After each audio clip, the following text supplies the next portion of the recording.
getol-getolnya melaksanakan hilirisasi dan segala macam.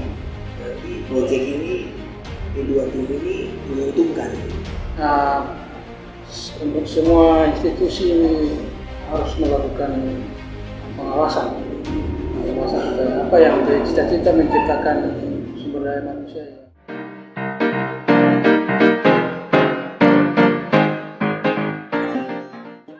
Mace, kakak adik dong semua, kembali lagi bersama saya Pak Cetana di channel Papua Tong Cerita. Diskusi malam hari ini kita coba mengangkat sebuah tema P2 tim Teluk Bintuni, untung atau buntu. Diskusi malam hari ini bersama dua narasumber yang hebat. Mereka adalah tokoh-tokoh muda di Teluk Bintuni. Saya langsung perkenalkan, saya di sebelah kanan saya ada Bung Salmondo, kemudian di sebelahnya ada Bung Sisko, Francisco Yasi. Selamat malam, Bung berdua. Selamat malam. Apa kabar? Dari sini kurang sehat, tapi karena temanya menarik ini. Ya. Kalau saya punya kabar sih, ya seperti yang sudah Bung tahu sendiri ya, begitu sudah. Ya.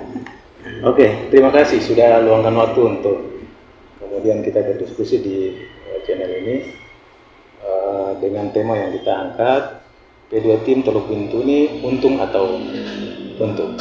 Kira-kira dari tema ini, kira-kira menurut Bung berdua, pandangan dari Bung berdua seperti apa? Mungkin saya mulai dari Bung Mondo sendiri. Silakan. Kalau secara pribadi, saya sebagai salah satu tokoh pemuda, ya tidak bisa dibilang tokoh juga sih, sebenarnya saya sebagai pemuda Papua Barat, untung atau buntu itu pertanyaan yang agak sedikit klise, tergantung dari perspektif mana kita melihat.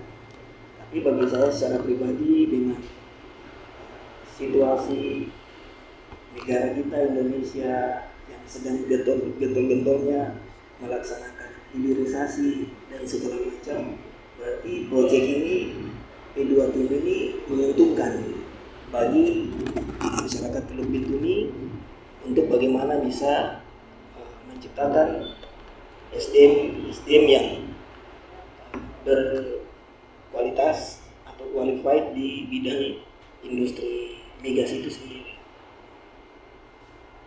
Oke, kira-kira menurut Bung Francisco Yasi seperti apa? Wah, ini nama lengkap begini nanti bahaya. Biar jelas. Karena temanya ini agak sedikit ini, jadi pasti ada pro kontranya guys. Ya, jadi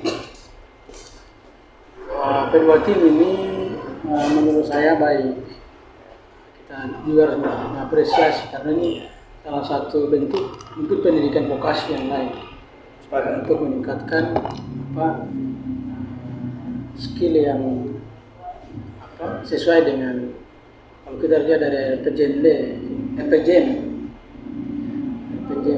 di Teluk Bintuni kan dia mengacu kepada situ untuk menciptakan sumber daya manusia yang berdaya saing. Salah satunya Bintuni ditetapkan sebagai kawasan ekonomi industri, dan untuk menjawab itu pemerintah daerah, dalam hal ini pemerintah Teluk Bintuni, mencoba untuk mengkondisikan anak-anak Teluk Bintuni, anak-anak Papua yang menganggur untuk dipersiapkan. Dan itu sebenarnya salah satu pemikiran yang cukup visioner ya, dalam hal menjawab tantangan industrialisasi di Teluk Bintuni.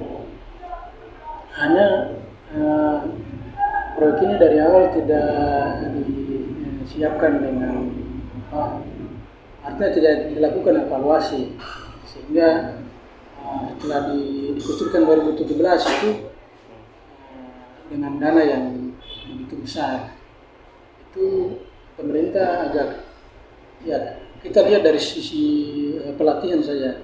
Dari pelatihan kan 3 bulan ini kan tidak cukup untuk meningkatkan skill. Apalagi di situ ada pendidikan matematikanya sama bahasa Inggris. Betul di pekerjaan industri itu betul orang yang punya kemampuan bahasa Inggris. Namun tidak cukup untuk pendidikan hanya 3 bulan. Nah, kita lihat seiring berjalan waktu itu di tahun 2021 itu ada anak-anak yang lulusan hampir 3 atau 4 angkatan itu ada sekitar 600 orang kurang lebih kalau tidak salah itu menganggur. Jadi artinya ini ada sisi kelemahan tapi kemudian pemerintah tidak melakukan semacam evaluasi sehingga itu hal yang menjadi kontradiksi. Kalau kita dikucurkan dana terus tapi itu tidak balance dengan kebutuhan sumber daya manusia yang dicetak di situ. Artinya ini untuk mengurangi pengangguran, tapi justru kebalikan, ini kontradiktif. Yang terjadi justru pengangguran itu semakin meningkat dari sumber daya manusia yang sudah dicetak.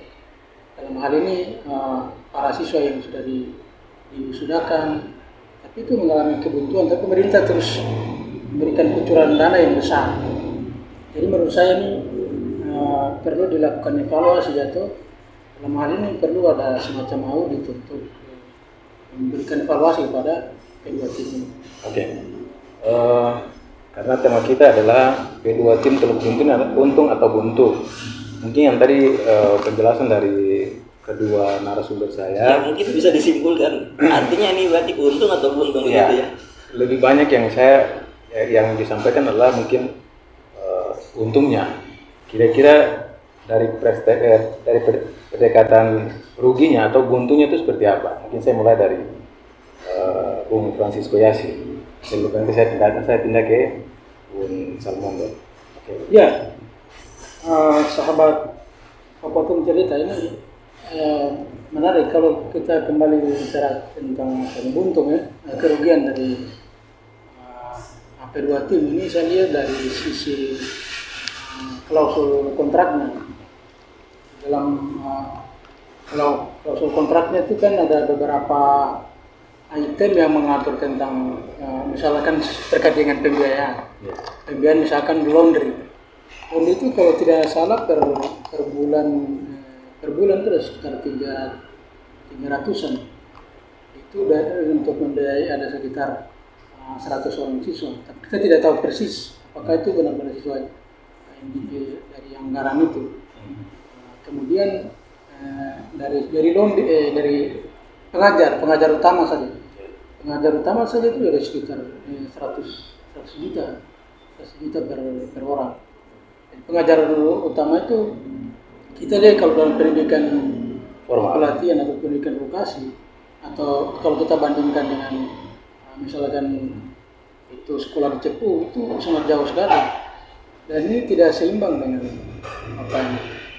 apa yang diberikan oleh pemerintah daerah. Ya, apa yang diberikan kepada siswa dan capaian implikasinya untuk tenaga kerja. Jadi saya lihat dari sisi beberapa item tentang ini skema pembiayaan para pengajar utama, pengajar tambahan, kemudian dari laundry, akomodasi, itu juga tidak ada apa itu artinya agak sedikit ini jauh sekali terkesan dibuat-buat pengajar yang harusnya tidak mencapai masuk sampai 100 juta per bulan kan tidak masuk, apalagi kalau pendidikan vokasi. Kemudian dari laundry, akomodasinya juga tidak jelas diatur di situ, sehingga realisasi anggarannya tuh semacam ada semacam patut kita duga itu ada penyelewengan, ada pencucian uang. Jadi menurut saya pemerintah Jokowi juga kan gencar-gencarnya untuk memberantas kasus korupsi. Jadi kalau saya pandang ini bagian dari semacam pencucian uang yang secara sengaja ataupun tidak itu berjalan terus. Selama ini tidak ada audit yang transparan terhadap program yang sudah berjalan. Kira-kira begitu. Oke, mungkin Bung Salmondo seperti apa? Ya mungkin saya mau sedikit stressing pertanyaan dari untung atau buntung itu sendiri. Bagi sebenarnya konsep pembangunan itu memang seperti itu. Di mana-mana ketika kita ingin membangun, ada yang harus kita korbankan dan biayanya tentu juga tidak sedikit.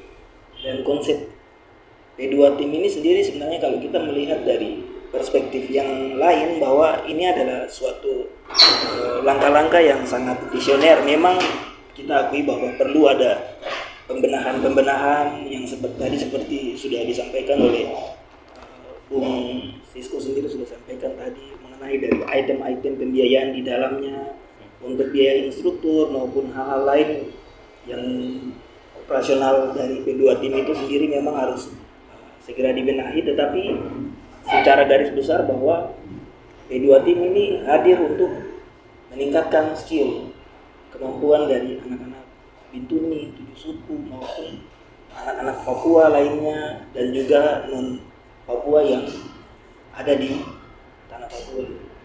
Jadi bagi saya sendiri sih agak tidak fair juga kalau kita menilai bahwa P2 tim ini adalah sesuatu. Tidak fairnya nih apa nih? Ya, tidak fair kan kita mengikuti saya mengikuti di media sosial, banyak juga yang mengatakan bahwa P2 tim ini adalah proyek yang hanya sekadar membuang-buang uang rakyat, menghabiskan APBD Bintuni sekian puluh miliar, bahkan sampai ratusan miliar di beberapa tahun anggaran ini.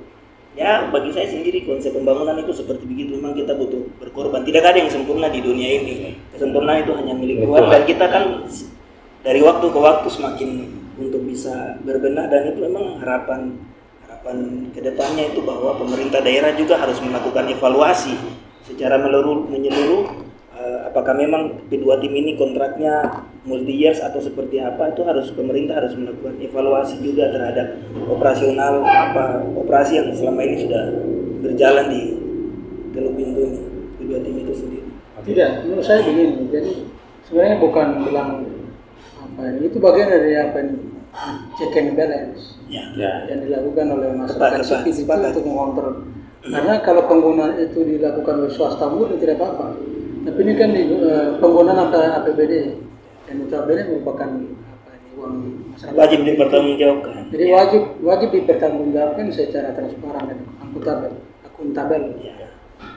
Sehingga dalam hal ini saya sedikit melihat bukan sisi lain dari pemerintah daerah, tapi sisi lain juga dari keterwakilan di DPR. Keterwakilan di DPR ini kan tidak partai-partai politik yang ada di DPR, anggota DPR-nya juga harus bisa menggunakan fungsinya, menjalankan fungsi pengawasan. Karena ini diputuskan di paripurna. Fungsi pengawasan ini seperti seakan-akan hanya dilakukan oleh masyarakat. DPR ini kan seakan-akan diam saja. tidur di rumah. Okay. Jadi dia termasuk inspektorat juga tidak melakukan peran untuk pengawasan. Kemudian dari kejaksaan maupun kepolisian ini harus melakukan semacam proses penegakan hukum itu harus tengah-tengah, supaya ini dalam rangka kita tahu bahwa pemerintah pusat juga melakukan hal itu, menangkap beberapa buronan misalkan. Jadi dalam proses korupsi ini kan kejahatan yang luar biasa, atau biasa dalam istilah itu extraordinary crime. Maka penanganan dalam konteks ini itu menyelamatkan masyarakat. Jadi segala sesuatu polisi yang diciptakan itu harus transparan. Sekalipun dalam konteks item tadi itu harus transparan buat publik, tidak banyak bertanya-tanya. Oke, mungkin terakhir dari apa yang tadi disampaikan Bung berdua selaku narasumber, kira-kira harapannya seperti apa untuk kemudian kita sama-sama melihat membenahi P2 tim itu sendiri. Mungkin saya mulai dari Bung Salmondo sendiri. Ya, kalau saya harapannya sih P2 tim ini harus terus ada. Cuman perlu juga dilakukan evaluasi, perbaikan sistem manajemen yang mungkin awalnya pembelajaran selama 3 bulan, mungkin mulai dinaikkan lagi menjadi 6 bulan kah, atau 12 bulan, atau bisa saja 24 bulan atau 2 tahun. Ya, supaya memang benar-benar menghasilkan sumber daya manusia yang dihasilkan dari P2 tim ini juga kemudian bisa diterima oleh perusahaan-perusahaan Bukan cuma investor. aja di Teluk Bintun ya perusahaan-perusahaan itu. Lebih khususnya mungkin bisa diterima oleh investor yang ada di Teluk Bintun yaitu BP Tangguh. Ya, karena selama ini kan kita tahu bahwa untuk sumber daya manusia yang skill untuk masuk ke dalam BP Tangguh itu sangat ketat sekali. Ya, mereka memperlakukan regulasi-regulasi, kualifikasi yang memang agak sulit untuk Bukan agak sulit tapi sesuai dengan kebutuhan mereka. Iya, memang sulit. Jadi memang itu perlu ada perubahan sistem manajemen dari P2 tim itu sendiri. Harapan saya mungkin seperti itu. Oke, mungkin terakhir Bung Francisco Yasi. Ya, harapan saya itu sama saja, harus dilakukan. P2 tim tetap ada, tapi dilakukan evaluasi dan pembaruan disesuaikan dengan kondisi hubungan industri membutuhkan apa, kebutuhan itu. Kemudian dari skema distribusi lulusan Petrotekno itu harus dilakukan, ditingkatkan. Kemudian harus dilakukan audit dulu. Sebelum dilakukan audit untuk transparansi tadi supaya kita ingin pemerintah itu sejalan. Jadi ini menarik nih, sebelum ada evaluasi harus ada audit dulu ya. Harus ada audit supaya bersih sehingga barang ini tidak stop. Ya mungkin bisa diketahui mungkin letak kesalahannya di mana. Ya letak kesalahan di mana, di situ diperbaiki. Sepakat. Jadi menurut saya itu tetap ada karena kita sangat membutuhkan SDM dari pendidikan formal. Di tengah tantangan hari ini Indonesia juga sangat ketat dalam memperlakukan kebijakan hilirisasi yang dilakukan oleh pemerintah Bapak Presiden Jokowi sendiri. Jadi harapan saya begitu. Jadi untuk semua institusi harus melakukan pengawasan supaya apa yang menjadi cita-cita menciptakan sumber daya manusia yang berdaya saing. Ya. Sebagaimana P2 tim yang punya sertifikat internasional itu benar-benar terrealisasi. Kita harapkan ke situ sehingga tadi audit kemudian evaluasi dan dilanjutkan. Seperti itu Pak Cini. Oke, terima kasih atas kesempatannya para narasumber hebat yang sudah meluangkan waktunya untuk kemudian berdiskusi di sini. Tentu dalam sebuah diskusi pasti diakhiri dengan sebuah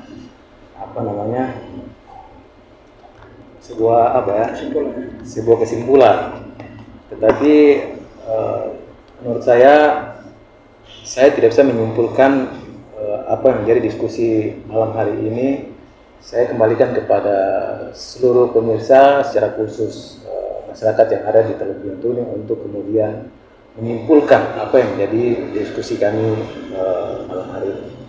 Oke, ikuti terus konten-konten selanjutnya dan jangan lupa subscribe, like, dan komen.